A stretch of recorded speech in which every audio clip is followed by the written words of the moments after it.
Bonjour Eddy, bonjour à toutes et à tous. Après un été que l'on espère pour tous cigale, nous allons nous interroger aux fourmis de l'épargne dans un contexte où il faut dépenser plus pour consommer autant. Les Français piochent dans leur épargne pour boucler leur fin de mois. Pendant la crise du Covid, les ménages ont réussi à épargner 180 milliards d'euros, mais certains, depuis le début de l'année, n'ont pas le choix. Ils doivent puiser dans leur économie pour ne pas se retrouver dans le rouge. Clairement, c'est une des conséquences concrètes de l'inflation qui, à début août, fait augmenter les prix de plus de 6%. Un niveau qu'on n'avait pas connu depuis 40 ans. L'essence, bien sûr, l'électricité, mais aussi les courses au supermarché, les loisirs. Pratiquement tous les postes de dépenses flambent. S'ils veulent maintenir leur niveau de vie, les Français grignotent cette épargne de précaution qu'ils ont patiemment constituée au fil des ans. La France est un pays de fourmis plus que de cigales. On ne dépense pas tout ce que l'on gagne. On met un peu plus de 15% de nos revenus au chaud. Mais c'est une moyenne qui cache des disparités, Rudy. Ceux qui gagnent plus de 4 000 euros arrivent à placer un quart de leurs revenus, quand ceux qui touchent moins de 2 000 euros épargnent seulement 5%. Ce sont les plus faibles qui ponctionnent leur épargne.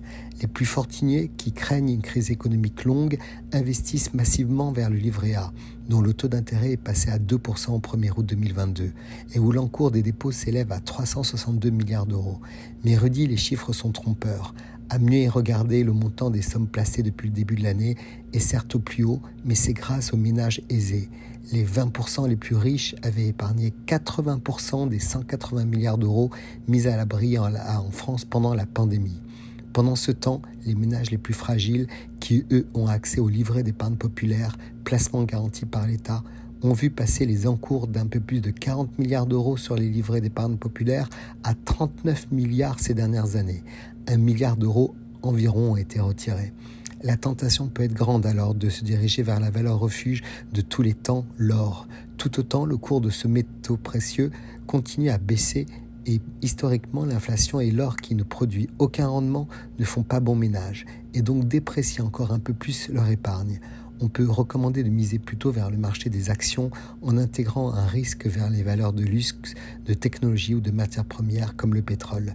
Et dernier conseil un peu atypique, pour lutter contre l'inflation, emprunter pour investir. Par exemple dans l'immobilier locatif. Le taux d'emprunt est actuellement bien plus bas que l'inflation, donc vous préserverez votre épargne. Cette chronique est dédiée à mon ami Daniel Lévy qui savait combien il faut savoir vivre aujourd'hui pour ne plus craindre le pire demain. Très bonne semaine à tous.